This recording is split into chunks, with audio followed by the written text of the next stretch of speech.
Okay, welcome back to the third and final panel of our program today on scheme liability, Section 10B and Stoneridge Investment Partners versus Scientific Atlanta.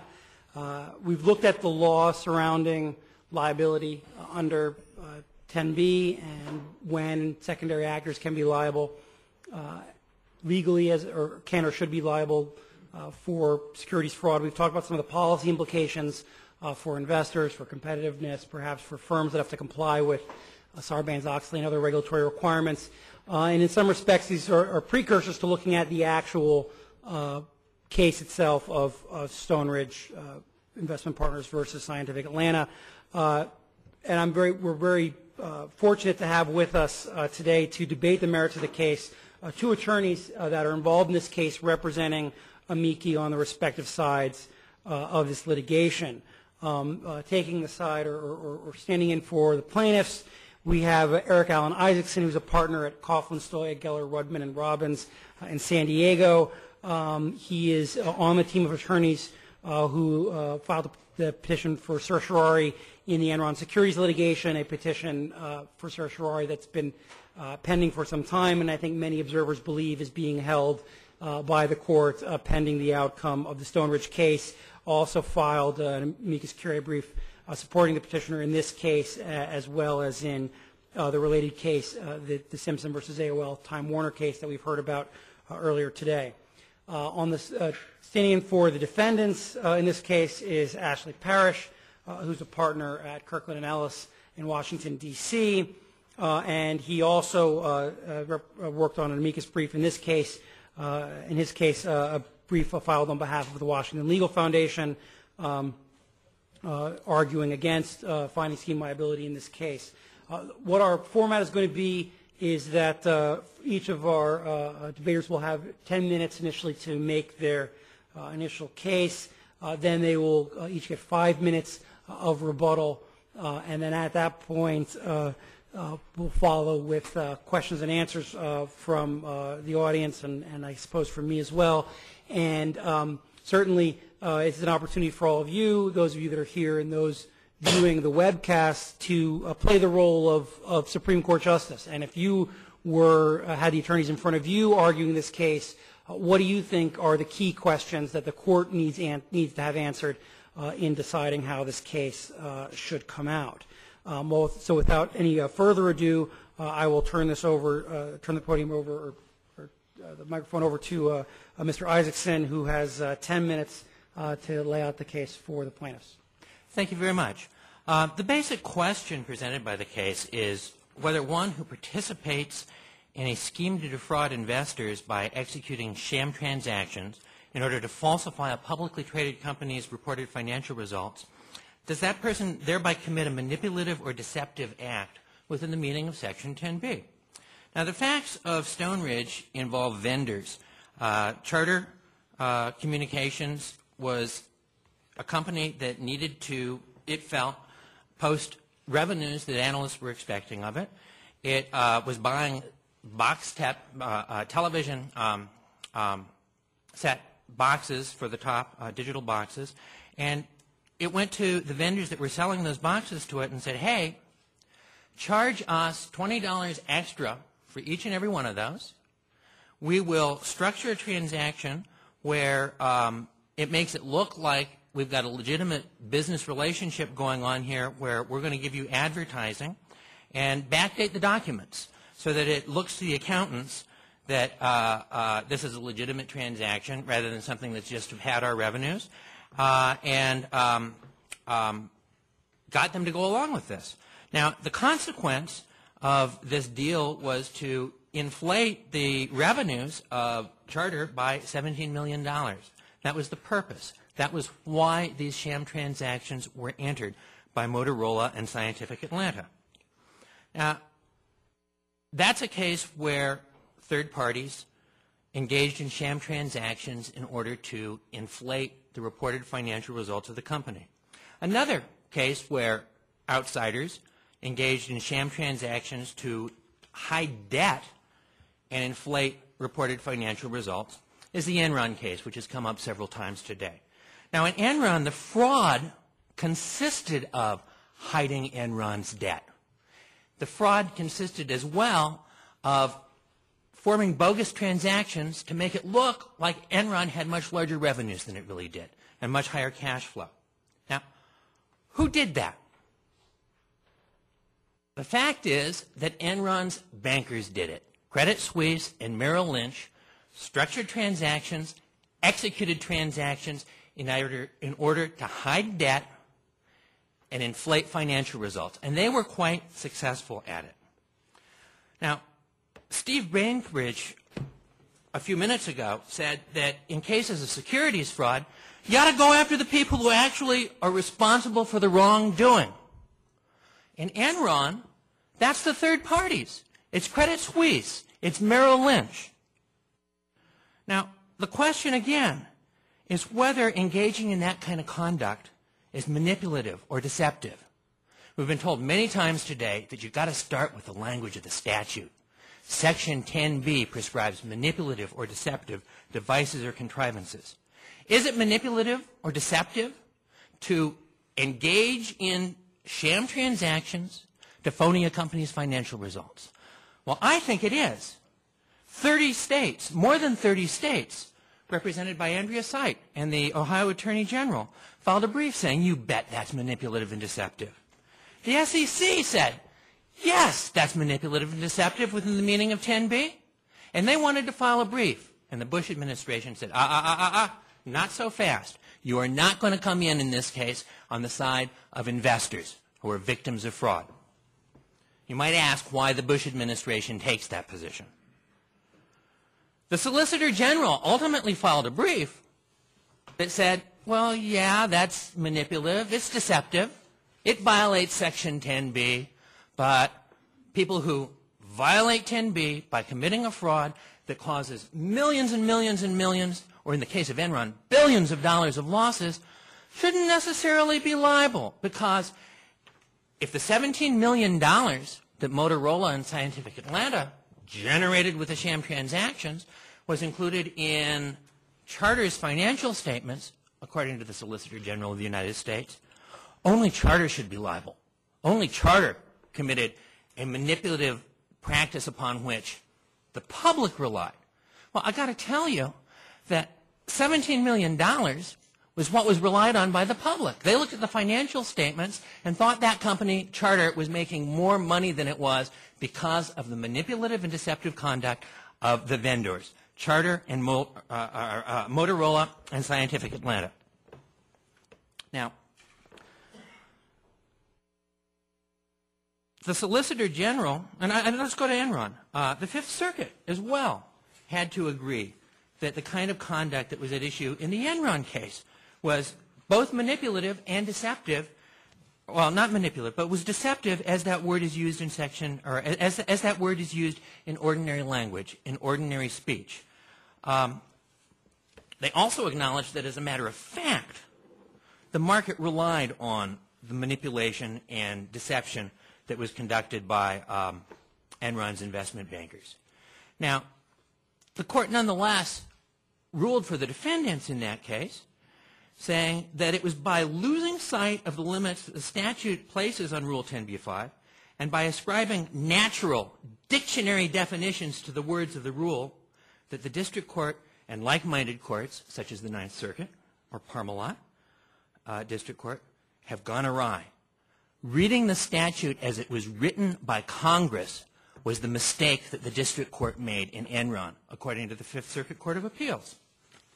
The court explained, and I want to go on here, on page 389 in 482F3rd, that defining deceptive by referring to the same dictionary the Supreme Court used to define device in Ernst & Ernst against Hochfelder, the approach taken by the district court in Parmalat and approvingly cited by the district court in Enron is improperly to substitute the authority of the dictionary for that of the Supreme Court. Well, the Supreme Court has consistently said, start with the statute's words. Start with those words' natural meaning. It said that in Ernst & Ernst against Hochfelder when it went through the 1933 Webster's Dictionary, looking at the meaning of the specific words in Section 10b to say those are words that imply deliberate fraudulent conduct. So you can't have liability for negligent misrepresentation. The Fifth Circuit looked at cases dealing with liability of outsiders for insider trading, where they hadn't said anything misleading, hadn't done anything to mislead anyone, and said that, well, for insider trading liability, you need to have a duty.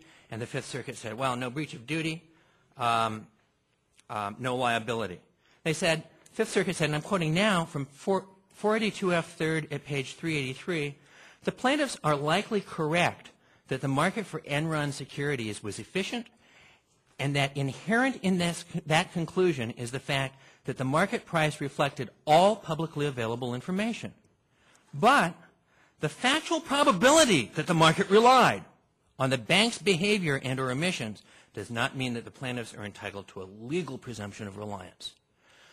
It's clear the statute, by prohibiting manipulative or deceptive devices or contrivances, outlaws engaging in deception that is designed to mislead investors.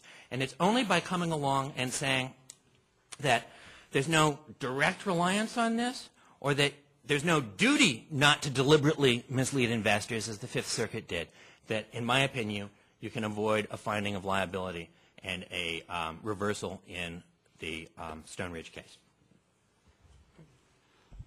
Let me start a rebuttal to that, but before I do that, I should really just let everyone know that I'm not here on behalf of my client who I filed the brief on, but really just on behalf of myself, and I do appreciate being able to share some thoughts.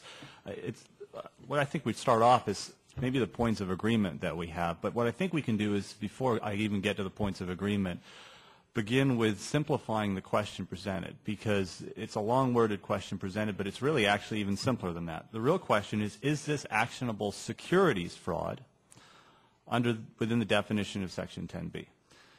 So we can put to the side the fact that we can agree that this may or may not be wrong, it may or may not be misconduct, and it may or may not be punishable. But the question before the Supreme Court is a question of, is this securities fraud or not?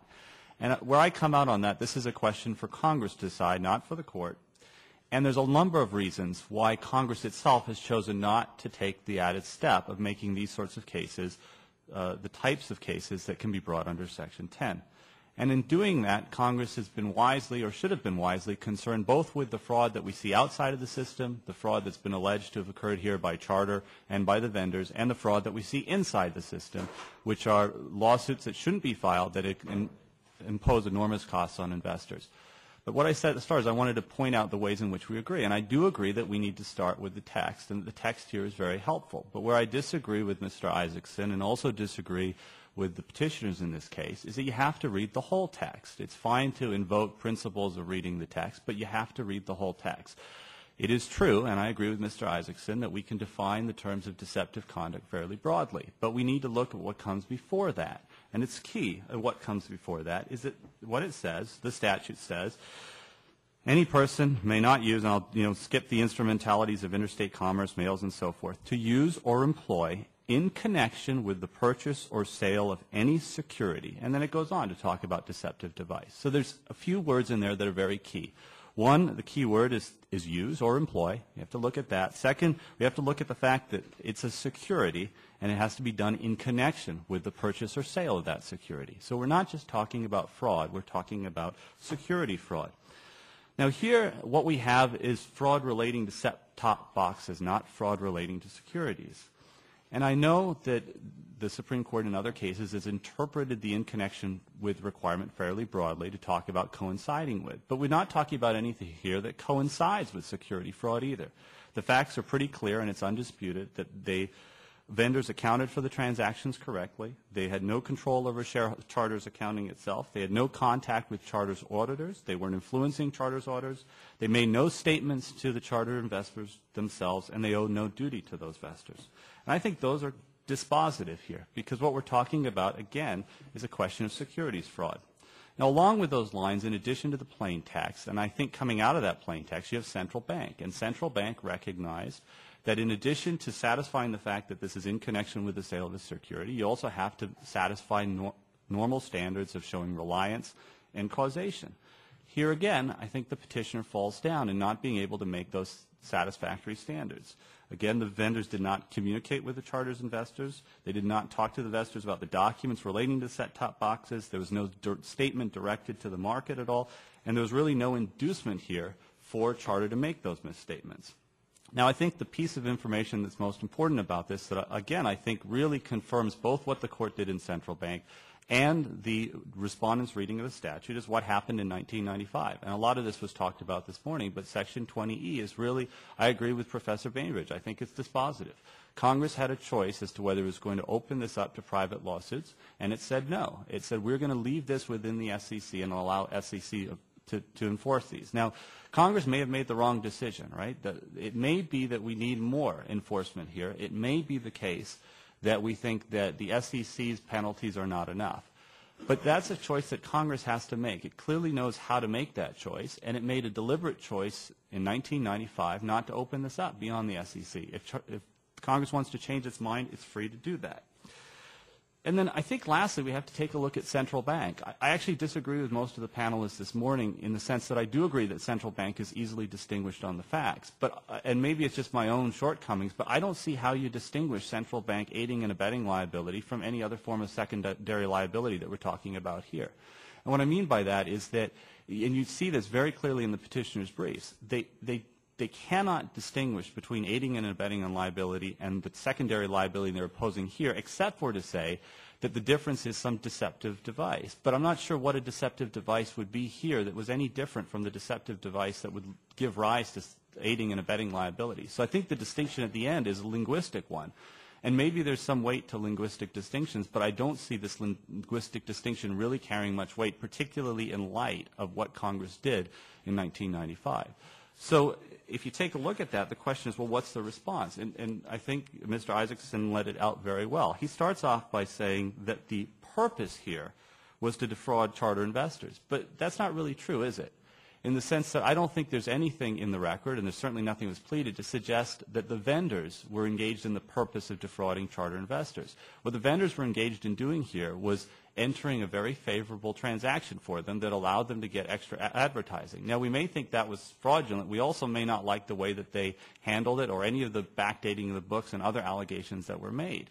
But I don't think that we can say that there are sufficient allegations here that was going on is that when they entered these transactions, the whole point was to defraud charter investors. It wasn't. It was to engage in arm's-length transactions. And I think at that point it's helpful to think about a clear rule here that applies and makes a whole lot of sense. And the rule is as simple as this, is that if you are engaged in an arm's-length transaction for goods and services with somebody who happens to be in the securities business, no liability. That's it. Don't need anything else. If Congress wants to change it, that's fine. But we do not want to set up all of the companies that might engage in business from the smallest to the largest transaction and make them now responsible for being watchdogs for security violations. If we want a watchdog, we've got the SEC to do it. Or we can enact other laws by Congress. But courts shouldn't be getting involved with suddenly appointing all of these companies to engage in the very expensive and costly thing of not only figuring out whether their books are proper, but also whether the companies that they do business with. And that really is the point here, that there's nothing to show in the record that either of the vendors here cooked their own books. It was the vendors complied with their accounting obligations. It was really only charter. And then just a couple of things to finish off without going too far here. But one is the SEC. There's been comments about the SEC, and it's significant that the SEC wasn't allowed to file a brief in this case. I think there's two responses to that. One is that it's not surprising that the SEC here has some institutional conflicts of interest in terms of how they want this statute interpreted. Also, it's not at all surprising that the Solicitor General will take a different position than the SEC. This happens all the time. But I also don't think that holding all those things aside, that the SEC is deserving of any deference here. It would be one thing if you asked the SEC how to implement their particular regulation in the context of an enforcement proceeding where the SEC is involved in. In that case, yes, the SEC gets typical deference, maybe Skidmore, maybe Chevron, depending on where it's happening. But in terms of actually asking a question of whether there's an implied right of action here, I don't think the SEC gets any deference at all. And so there's no reason for us to be worried about the SEC. And I think the fact that the court rejected the SEC's views in the earlier Supreme Court cases, primarily Central Bank, is a good example that it doesn't really matter what they think here. And then finally, there's Enron. And I have to tell you, I've not been involved in the Enron case. I'm sure my firm represents clients that have an interest in that case. I don't know much about the case at all. But what I can tell you is that it seems to me that bad cases make for bad case law. And B, the issues in Enron are not at issue here in this case. It's a different case.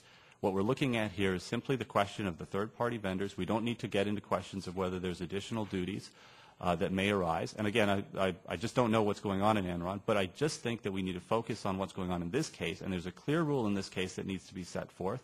And that rule is, as I said before, that if you're a third-party vendor and you're not engaged in the sale of securities or engaged in conduct that's in connection with the purchase or sale of those securities, then there can't be liability under the securities laws. Okay. We may think that it was fraudulent, but if it was fraudulent conduct undertaken by the vendors with the purpose of generating phony revenues to mislead investors, it strikes me you're right within the literal meaning of Section 10b.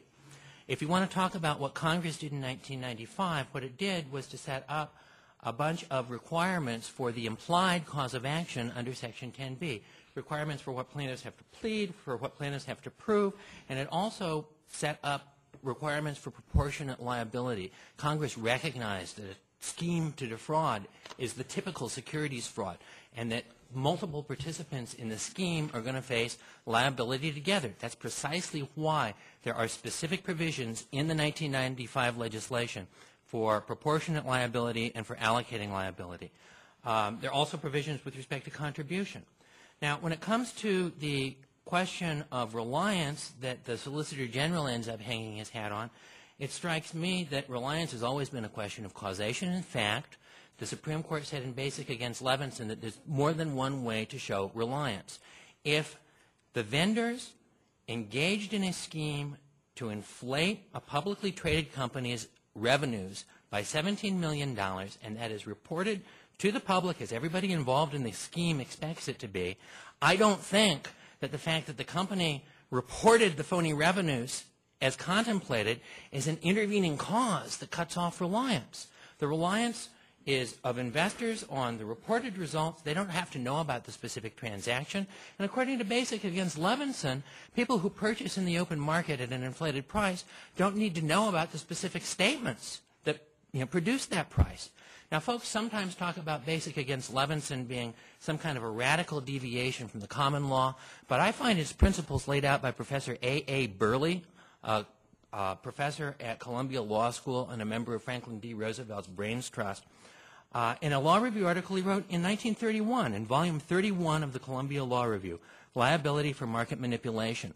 The principle goes back even further, a market manipulation consisting of creating a false impression in the marketplace, the seminal case being Rex or the King versus de Beringer, King's Bench, 1814. The crime in that case, the wrong in that case, was spreading false rumors that Napoleon Bonaparte had died in order to inflate the securities markets in England, a long time before anyone had come up with an efficient capital market hypothesis.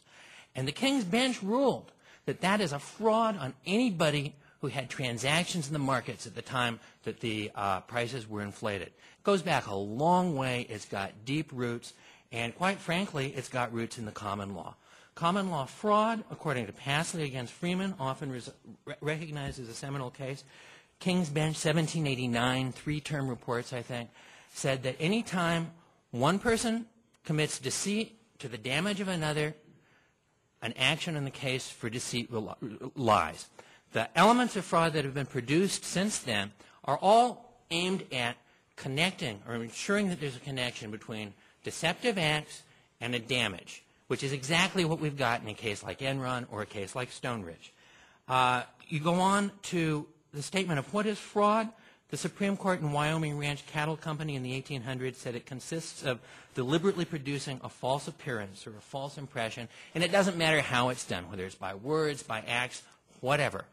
We have in Stoneridge vendors who endeavored to inflate a company's financial results with phony transactions and backdated documents with the effect that the phony results will be reported to the marketplace, inflating the market price. You've got all the elements of a securities fraud there. You've got reliance when people purchase at the inflated price.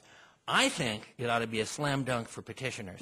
But the fact that so many academics have said they think it's going the other way gives me some cause for concern. Perhaps that underscores Professor Bainbridge's argument about institutional incompetence at the Supreme Court. I would think that they would be competent enough to see that this is fraud, plain and simple, and that the plaintiffs ought to be able to proceed. So I think it's important to start where Mr. Isaacson focused on, right? He didn't start off by focusing on what it means to be securities fraud, but he instantly said, his first sentence, the purpose here was to mislead investors. Well, there's two problems with that, right? It's either the problem that the purpose to mislead investors itself is nothing that happened that actually the vendors did. They didn't engage in a purpose to mislead these investors. Or you could actually plead something like this, but then the problem is, what sort of pleading standards do you require in order to stop cases from moving on to a litigation and past the initial stage? The problem here is you can always allege that there's a purpose to lead investors in a case like this. But really, there's no evidence to suggest that's the case. Even if you accept all the allegations relating to the backdating, even if you accept all the allegations about going back and forth, that isn't showing that Motorola or the other vendor was actually engaged in the purpose of misleading the investors. No, they were engaged in a very favorable transaction for themselves that they engaged in. And they reported it properly on their books, and they complied with the requirements for doing so.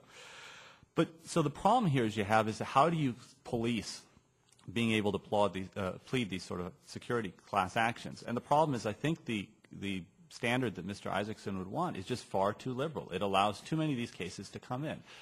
But then maybe the response to that, which is what I thought I heard in sort of his plea, is that we've got these consumers out there or these investors that maybe aren't doing so well. So what we should really do is, no matter what, more liability is better. And I think this is a standard misconception, but if you feel like you want to protect the investors, then greater liability standards has to be the way to do it. But that's just wrong. It's not only wrong because it's wrong as an absolute matter. There has to be something that is an ideal level of enforcement, not too much, not too little, and we should figure out what that is. It's also wrong as an empirical matter here for all the policy reasons we talked about this morning.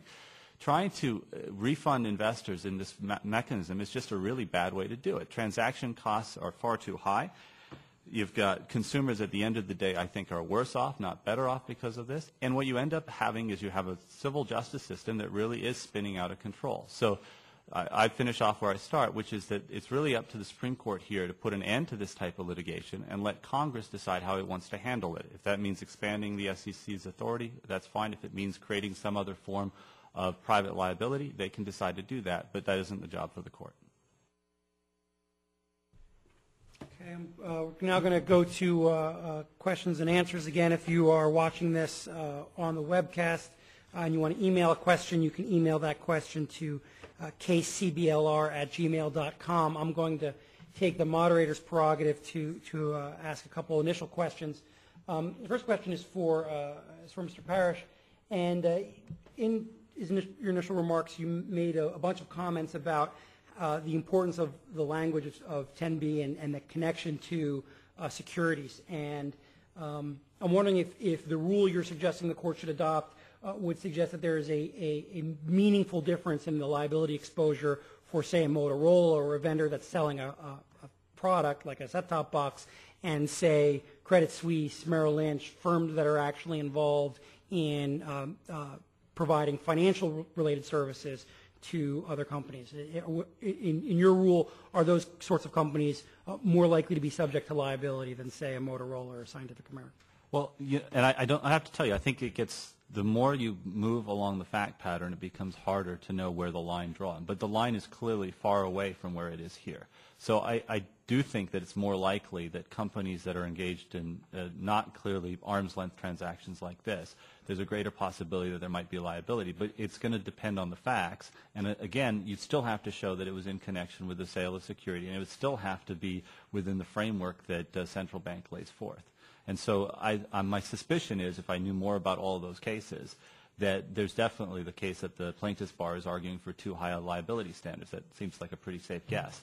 But where the actual line is, I don't know. I guess but in your view, would say a broker or a banker or an accounting firm that is involved in some way in the financial activities of a company, wouldn't it be wouldn't it be easier to argue that their activities, whatever they were, or their services, whatever they were, are in connection with the sale of a security, which, as you argued, would be a requirement for litigation of this sort? Yeah, I mean, I think there would be other problems, but it could well be the case that those sorts of actions are more likely to be in connection with, where these are not. For Mr. Isaacson, in your remarks, you talked a lot about the common law of fraud and what the traditional understanding of fraud has been in common law. But one of the things that was discussed earlier is that, for good or for ill, Congress has displaced the common law causes of action for fraud with this securities law regime. And I'm curious how you respond to the argument that, given that Congress has displaced this, it's not really helpful to look at what British courts were doing 150 years ago, and not very helpful to look at the common law of fraud because, again, for good or ill, Congress has created this regime and more recently expressed its quite explicit intent to crowd out or displace or preempt state law causes of action that would be directly grounded in the common law. Well, Congress chose in 1934 to draft a statute that spoke about manipulative or deceptive devices or contrivances. Deception is a common law concept in the law of deceit or law of fraud. Manipulation is something that I've heard a number of people, and it's, throughout the briefs filed before the Supreme Court in Stoneridge, is limited to isolated market transactions, wash sales, matched orders, that sort of thing. But if you step back and look at the history of what manipulation meant in 1934 when Congress passed the statute, that was very controversial. That was a position that English courts had adopted in Scott versus Brown, and that the United States Supreme Court, in a footnote, I believe in the Burlington Northern opinion, acknowledges was an extension of the law of market manipulation, which already existed, to hold that in addition to false statements and false rumors, market manipulation includes deceptive acts, wash sales and that sort of things, deceptive transactions that create a false impression in the marketplace.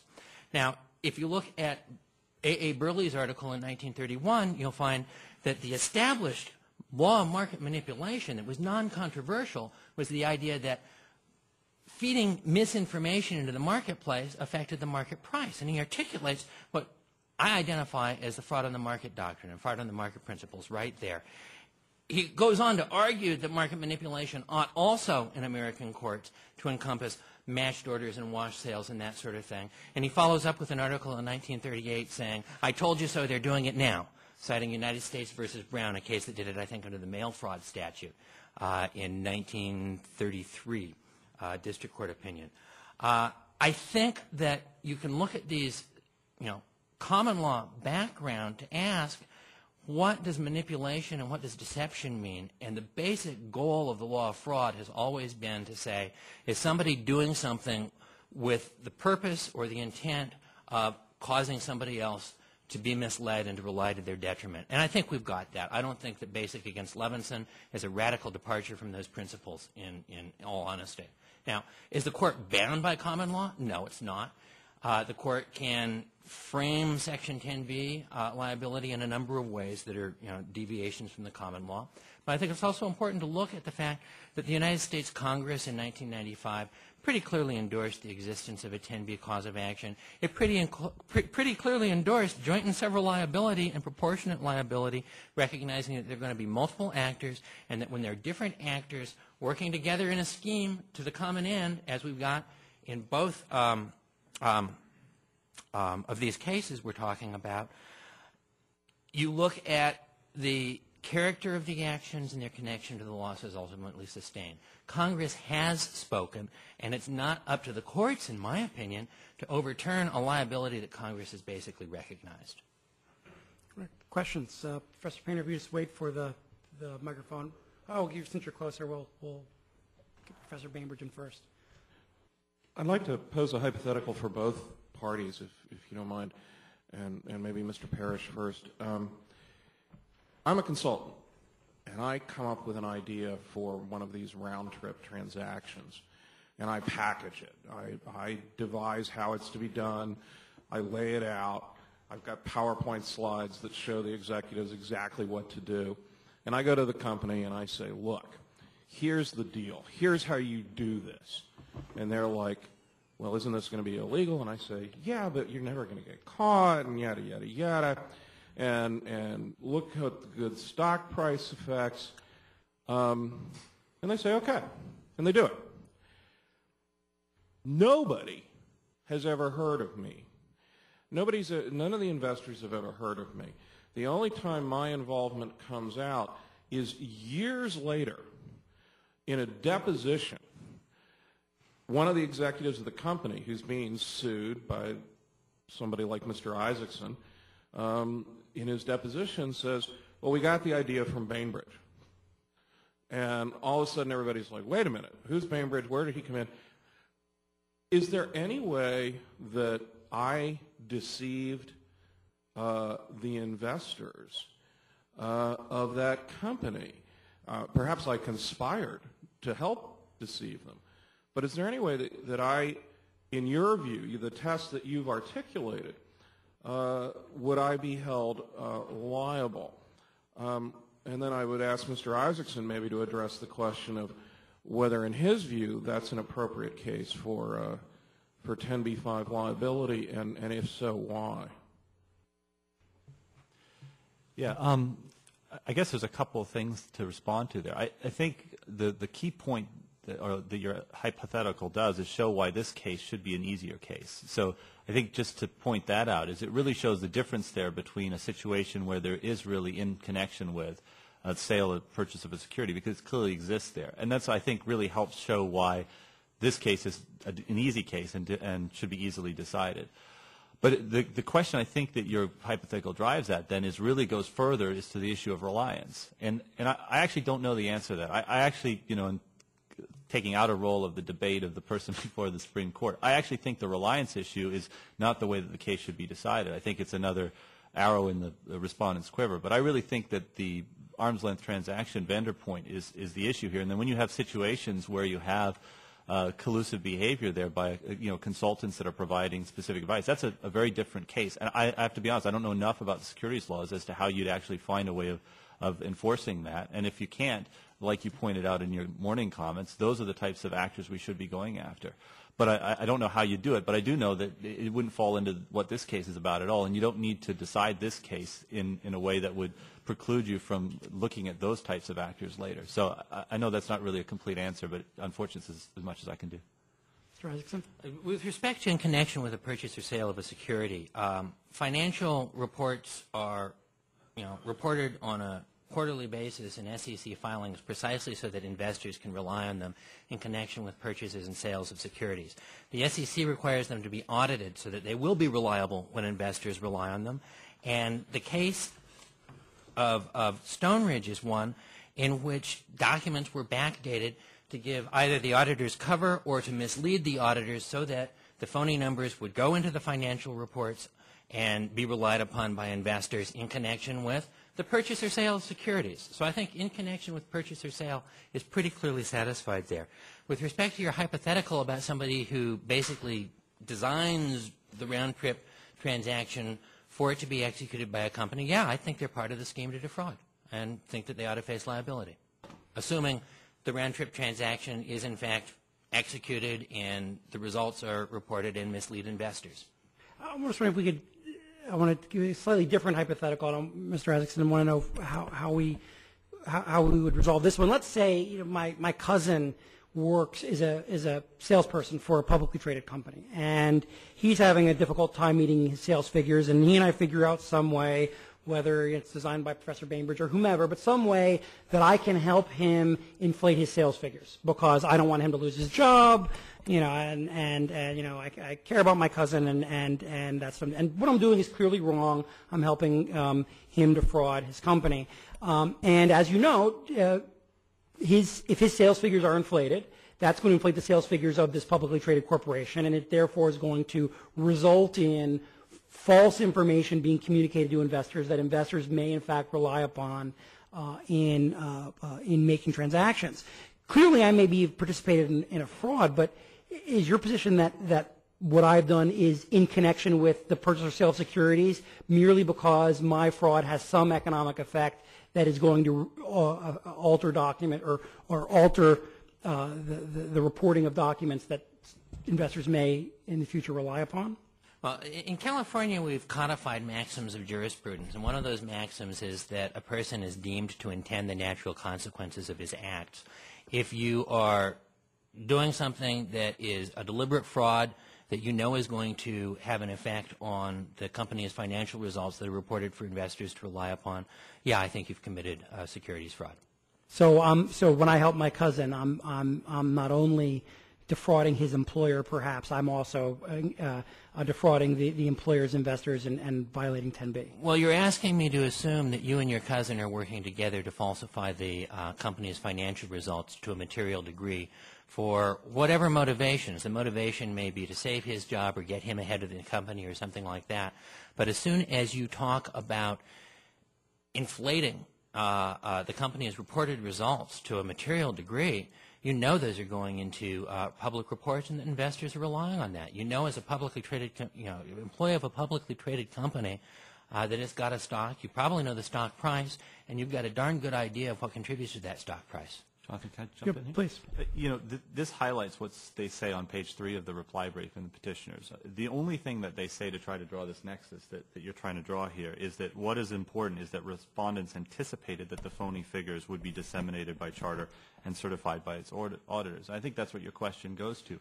But if that's all that needs to be alleged in order to do Section 10 liability, there's no preventing anybody from ever alleging this type of fraud. I mean, you don't need, even those who find it helpful to think about the fact that there's been cookbooks and so forth and backdated statements, you don't need any of that. All you need to now do is allege that there's an anticipation that this would lead to phony figures. I just don't see how there's any connection there at all without basically wiping out what central banks stood for, which is there has to be a limit to what securities fraud is versus just fraud.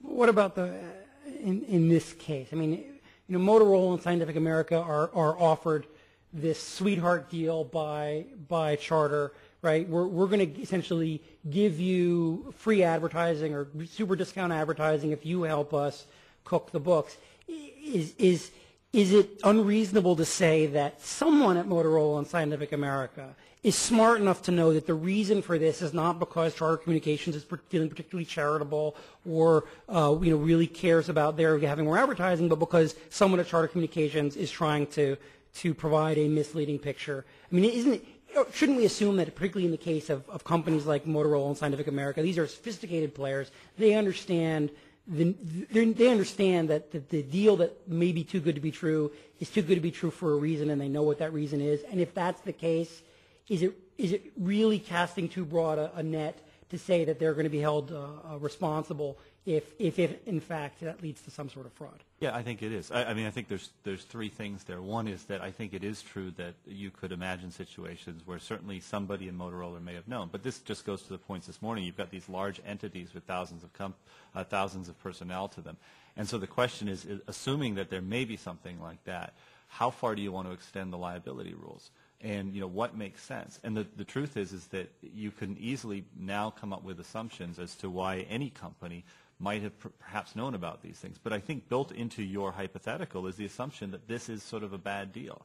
And I think there's some truth to that you look at these set-top boxes and you go, well, this doesn't make a whole lot of sense. But at the end of the day, from Motorola and the other Scientific, whatever name was, those two companies, this was not a bad deal. This was an advertising agreement. They got $20 extra. They got extra free advertising. And you would essentially be clamping down on all of those types of favorable transactions and forcing companies to engage in sort of over-the-top analysis to see whether anybody at some point might consider that this turns out to be something that would allow somebody else to cook their books. So I think it's not that you can't at some point trace something out. It's just at some point you have to say, well, the security laws only are supposed to go so far, and they're not supposed to go this far.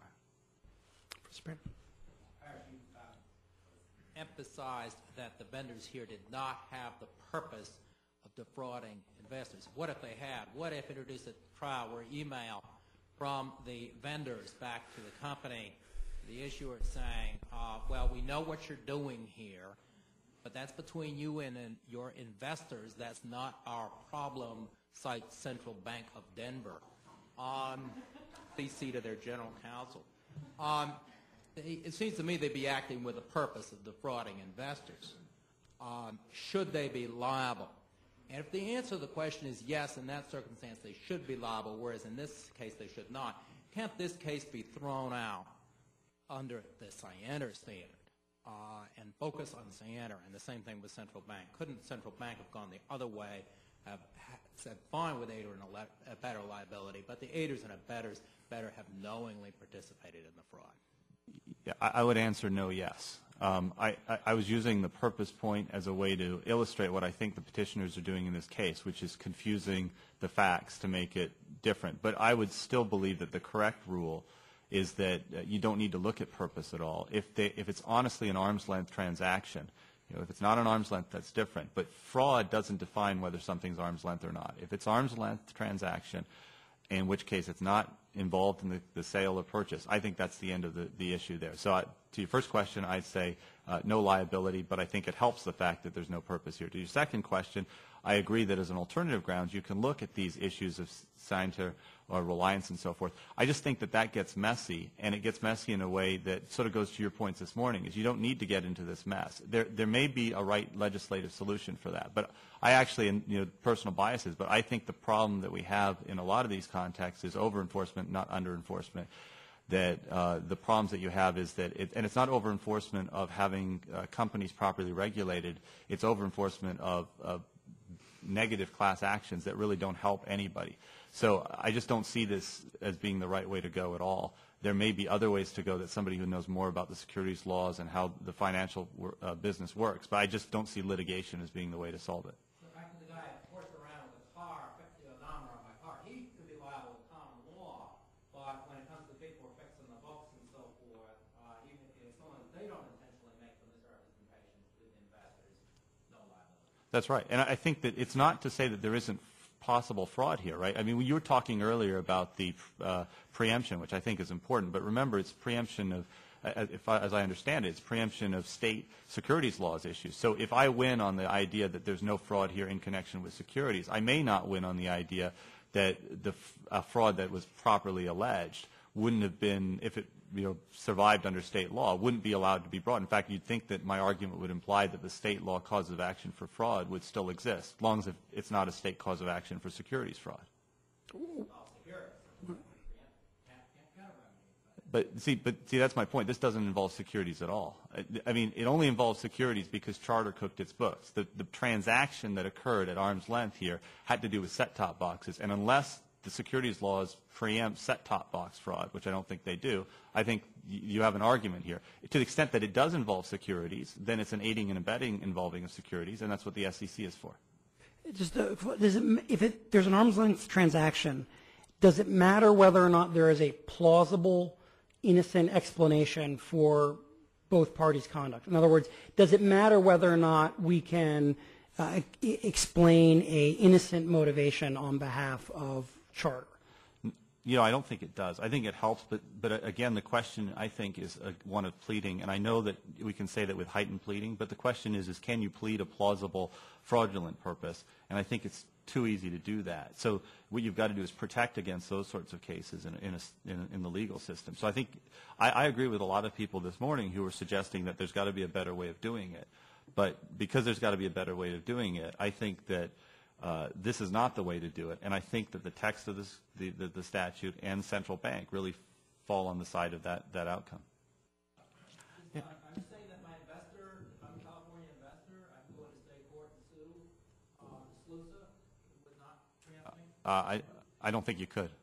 I could not. So I basically lost my remedy in state law, yeah. And I'm going to lose my remedy in federal law. Well, if you accept the fact that there's got to be a remedy, then I think you're right. I'm not convinced by the idea that we have to provide remedies. And that isn't to say that I don't sympathize with the people invested in Enron. It's just that the problem with often with the legal systems, people assume that, well, if someone's been harmed, we've got to fix it by giving them a remedy. And that works until you start thinking about all these other sort of collateral problems that it causes. And I just think in this case the collateral problems outweigh the ability to give that person a remedy, although there may be better solutions through legislative mechanisms that would help them do it. were you getting ready to jump in? I was going to say that the pleading requirement to plead particularized facts raising a strong inference of scienter as to each defendant is a very, very, very high burden for and high hurdle for plaintiffs to meet in securities cases, and it's going to screen out cases that lack merit, and also explains why cases that get past the pleading motions settle for substantial amounts. Now, in this particular case of Charter Communications, it happens that the amounts that Charter overpaid to Motorola and Scientific Atlanta were exactly equal to the amounts that they paid back for the advertising. Motorola would pay $10.8 million, and Scientific Atlanta would pay $6.73. So that, you know, if they were thinking ahead, they might have structured it a little bit different to make the numbers not match up quite like that. Also, the fact that they backdated documents to get the stuff past the accountants, get it past the auditors, suggests very strongly to my mind that there was intent to defraud in this case on the part of the vendors. Question? Yes, my question is for Mr. Isaacson, and I agree with you in discussing the 95 Act that clearly Congress, in passing this under any normal sort of construction of the statute, we would infer that they chose to accept the implied private right of action under 10b and 10b-5. What I'm curious about is why you don't similarly embrace a normal statutory construction and say, well, listen, Central Bank came out and they came out and said, listen, we're effectively overruling Central Bank and saying the SEC has this authority. Clearly Congress knows how to create and express private right of action, and yet they chose not to. Why is that not a persuasive argument in your mind? It's not a persuasive argument because Central Bank involved a case where the defendant said nothing that was misleading, had no duty to say anything, and simply, you know, sat on its hands while it watched somebody else commit a fraud. Now, that was characterized as aiding and abetting in that case. Nobody contended that there was primary liability under Section 10b. I don't think Central Bank stands for the proposition that if you commit a manipulative and deceptive act that violates Section 10b, you can say, yes, but I'm immune to liability because it was also aiding and abetting the violation of another party. Aiding and abetting, the fact that the conduct that characterizes Section 10b might also aid and abet or assist another's violation doesn't make it a defense. I don't think Central Bank addresses this case where the defendant has in fact committed deceptive conduct. And in fact, what Central Bank says is that secondary actors may continue to be liable. We understand that most securities fraud cases are going to be complex, and they're going to involve bankers and lawyers and accountants and others. And if they engage in deceptive conduct, they're liable. That's what Central Bank says. Just one point, because you probably had Richard Epstein make this point if he was talking the other day, but it seems to me that what's interesting about the Central Bank, although Mr. Isaacson's correct in terms of the distinctions, in Central Bank there was at least a presumption there that the bank maybe had an obligation, some form of, it was in a trustee relationship. I mean, it really is interesting that in that case we don't think that there's any obligation there. But here, where it really is third-party transactions, and when you think about it, when you say vendors, here we sort of think, well, 17 million, that seems a lot. But under this theory, we're basically saying that anybody that engaged in a transaction with the issuer where they thought something was potentially fishy that might eventually make it out to the investing public, that imposes liability regardless of what else comes into play. And it just seems like that really is a difference between Central Bank that actually cuts in favor of these cases being resolved. To whom did that fiduciary duty run in Central Bank? That's not to the investors, right? That's right. In fact, did it not run to people who might have been benefited by the fraud that was alleged in that case? Right, and that's true here in the sense that there's no fiduciary duty here from the vendors to the investors either, right? No, but there's a duty not to take steps to deliberately create a misleading impression. That is fraud. And you don't need to have a pre-existing duty. The big argument against Pasley versus Friedman, sorry to go back to the common law in 1789, the defendant said, I wasn't in privity, I didn't have a contract, I had no duty when I said that the person who was in privity in the contract would be good for his credit. And the King's Bench said, tough. You don't have to have privity. You don't have to have a duty. The only duty that matters is that you can't mislead people deliberately. And that's the duty we're talking about here. So do the shareholders of Britney Spears record label have a cause of action against Britney Spears if they allege that she has misrepresented the extent to which she's going to be able to rehabilitate her career and once again be a multi-whatever platinum or whatever selling recording artist, misrepresent the ability, her ability to be popular or family friendly or whatever it is that would result in her selling millions of albums. I mean, one could argue she has misrepresented that or perhaps, and if she merely has a duty not to create a misleading impression. And you think there's reasonable reliance on what Britney Spears has said? Well, I mean, the question is whether or not the shareholders do, right? I mean, this is. I mean, we could think of all sorts of circumstances where public figures, and I picked Britney Spears because she's in the news, but where the financial health of a company is dependent in part upon the performance of single individuals, athletes, performers, and so on, who may, for a variety of reasons, do things to try and increase the perception that they, in fact, will be able to perform as they had in the past, and may, in fact, even engage in some misrepresentation. And I'm just wondering if that means that whatever else they may have done wrong, are they guilty of securities fraud?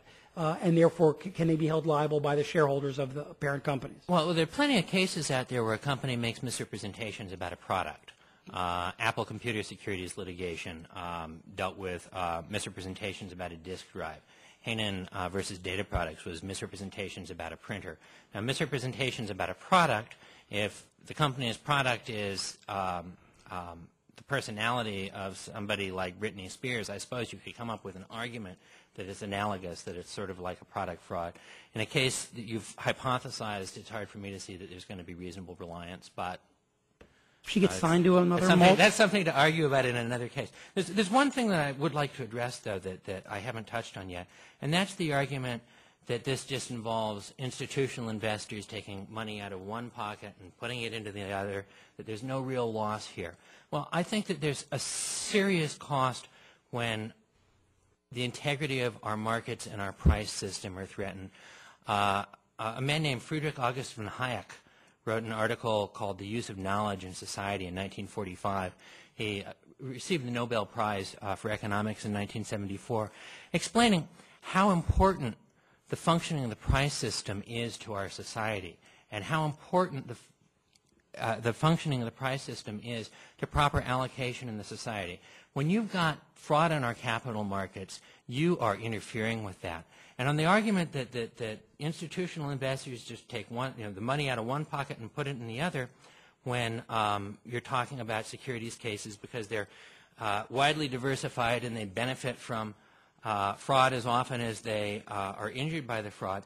In the Enron case, the regents of the University of California lost over $140 million. Credit Suisse and Merrill Lynch and the other, professionals that were working with Enron took that money out of one pocket. Did they put it back in another pocket because they committed fraud in other cases that the regents supposedly benefited from?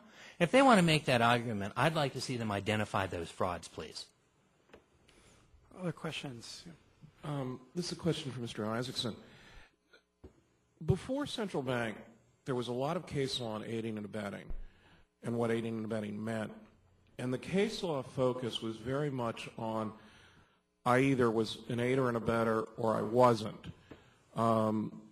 Because if you were an aider and abetter, you had the same liability as a primary violator. So there was relatively little case law on the line between being a primary violator and being an aider and abetter. My impression, and correct me if I'm wrong, is there's still not a ton of case law on the distinction between aiding and abetting and being a primary violator.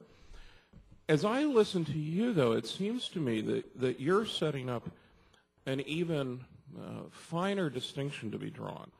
And that is a distinction, I take it you accept, at least for the sake of argument, that the central bank says that there's no aiding and abetting liability, but your position is that that doesn't foreclose other forms of secondary liability. Where would you draw the line then? What would be your test for what constitutes aiding and abetting where there's no liability versus other forms of secondary liability where there could be liability? And could you give us an example of a case in which you think there would be someone had aided and abetted but would not otherwise be liable? In other words, a case in which a vendor, for example, you might say, well, they aided and abetted, but that's all they did, so they're not going to be liable, versus your position here, which is, well, they did more than aiding and abetting. They deceived. Well, the question basically is whether they engage in deception, a manipulative or deceptive act. Now, I'm not advocating secondary liability. I mean, central bank, it makes it very clear that there's secondary liability of control persons, and then it goes on to say that if you merely lend substantial assistance to somebody who violates Section 10b by committing deceptive acts, you're not liable for lending substantial assistance to the violator. So central bank is saying you might have done something that helped somebody who committed fraud, but if you didn't do something that was deceptive or misleading yourself, you merely lent substantial assistance to the violation of another, you're not liable. Could you give me a for instance of substantial assistance that would not itself be deceptive? Substantial assistance that would not itself be deceptive. Well, I suppose it would be the trust indenture or indenture trustee, central bank itself, when it sits on its hands and doesn't do anything. It could have insisted on an appraisal. It chose not to, for whatever reasons. Now, was choosing not to do something, not to do anything, not to make any statement, and not to violate any duty that it had to the market or shareholders, and not itself create a misleading impression, lend some substantial assistance to the defendant or to the company in that case? The argument was that yes, it did. Now, the case law had no reason to distinguish between aiding and abetting and the primary liability prior to central bank. There was a Fifth Circuit case, the name of which escapes me at the moment, which dealt with claims against an accounting firm. I believe DeLorean's company was involved in it in one way or another. And the opinion is set up in a way that it first analyzes whether the auditors could be primarily liable, and it says, yes, the elements of primary liability are present here. Section 2 is aiding and abetting, and they say, well, because the elements of primary liability are satisfied as to these auditors, surely they could be secondarily liable for aiding and abetting as well. The fact that you could characterize conduct that amounts to primary liability and a primary violation of Section 10b also as aiding and abetting in a case such as that doesn't mean that there's no liability. Aiding and abetting and primary liability overlap substantially.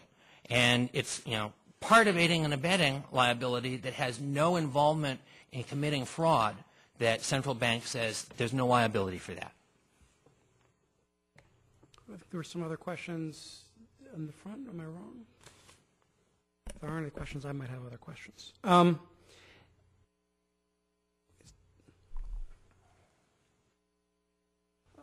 me see if I go for it, Ms. Say. I'm looking at my notes, and I may have asked all my questions. This question's for Mr. Parrish. The Fifth Circuit, in the Enron opinion, was kind of reluctant to say, basically, we realize that our decision means that the folks who could have pulled the plug on Enron get to walk away. And it sounds to me that you're comfortable with that result. But just wanted to hear your thoughts on that. Yeah, again, I mean, it's hard because I've never dealt into the Enron case at all, and I know that's somewhat of a dodge, but I think these cases you do have to look at the specific facts. I do think, Professor Bainbridge's hypothetical really highlights the difficulties in these areas, and it shows that there is a difficult question to be answered. What happens when you have a consultant or a lawyer that's actively engaged in trying to get information out to the public that's going to deceive them. But to me, these cases this is not this case at all, and it just shows clearly the difference between what happens when you try to take a difficult area of the law, which I think Enron to some extent highlights, at least it's well publicized, to an area of the law that I don't think should be that difficult. And the idea of expanding liability to these third-party vendors is really just a bad idea, and it's not supported by the case law. Mr. Isaacson, I'm wondering here, there is, many would argue that implied rights of action, at least today, are to be disfavored. That wasn't the case in the past. But if that's the case, and one were to take the presumption that the court should not expand causes of action or expand private rights of action where Congress has not done so, is it possible to argue that this case does not involve an expansion of existing liability under securities law? I mean, you've given us lots of precedents in terms of general common law fraud, but are there really applicable precedents in securities fraud so that we could say, one could argue that this is not an expansion of liability? Well, it's not an expansion of liability because it falls right within the language of Section 10b, which prohibits manipulative or deceptive conduct with respect to securities markets. And you've got the Solicitor General of the United States saying, yeah, it's misleading and it's a violation of 10b. And you've got all this case law that says that if there's a violation of 10b, there's a private cause of action. And you've got Congress in 1995 saying not only is there a private cause of action, but this is how plaintiffs prove it, plead it, this is how plaintiffs prove it, and this is how, in Section 21D, subsection F, this is how you allocate liability among the many participants in the scheme. Now, for the Supreme Court to say, no, we're not going to let Congress, determine how these things are done, is basically the position that is being argued for by those who say that the Supreme Court shouldn't recognize that liability. Mr. Parrish, did you have a... Well, I think the one thing I'd point out is I don't think we can really say that the SG says that in its brief that there's been a violation of 10b. What it says is it disagrees with the lower court on its interpretation of whether or not deceptive conduct is limited to sort of affirmative misrepresentations and whether it's oral conduct. They then drop a footnote, which is sort of an odd footnote in my opinion, that talks about, well, the in connection with comment wasn't really argued, and then the respondents file a supplemental brief that shows in fact it was, although you can argue as to how significant it was. So I don't think you'd want to, I think it's fair to say that the SG comes out in favor of saying that it thought that the Eighth Circuit was wrong. I think it's also fair to say that the SG comes out on the idea that there wasn't reliance here, but I don't think they take a clear position on whether 10b has been violated or not. Question in the back? Yes, Mr. Isaacson, in terms of your California Board of Regents example, and on Enron, clearly, as I said earlier in the earlier panel, there are cases of individual investors who might be harmed. But aren't some of these public pension fund examples in precisely these types of cases indicative of some of the problem with this area of law? And particularly what I'm thinking of here is not Enron but WorldCom, when the case against Citigroup was led by the New York State Public Employees Fund, and in fact that fund held a massive position in Citigroup, but it was given to plaintiffs' lawyers who'd been major contributors to the then comptroller Alan Hevesey's campaign. Well, it seems to me that you're arguing with Congress's decision in the Private Securities Litigation Reform Act of 1995 to mandate that the district court appoint as the lead plaintiff the plaintiff that has the largest losses. I'm not going to argue with Congress's judgment on that point. Okay, I think at this point I'm going to ask each of our debaters if they want to just give a 1 or 2 minute summation or bottom line of their arguments before we close, and we'll start with Mr. Isaacson.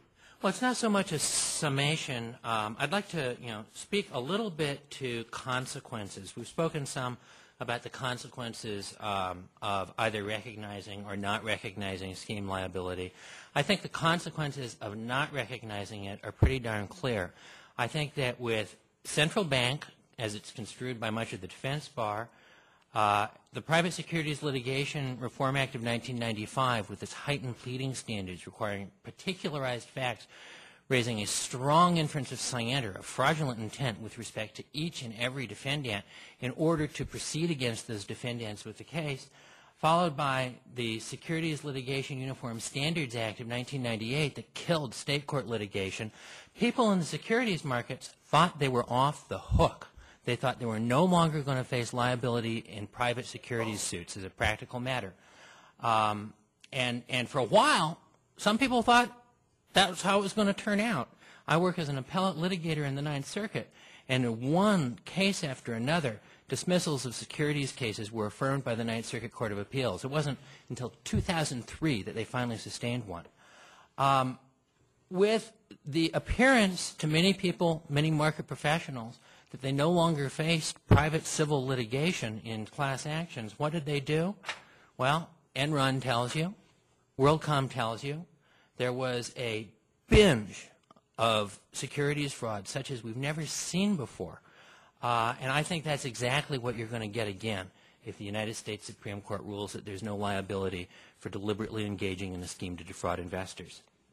Mr. Parrish.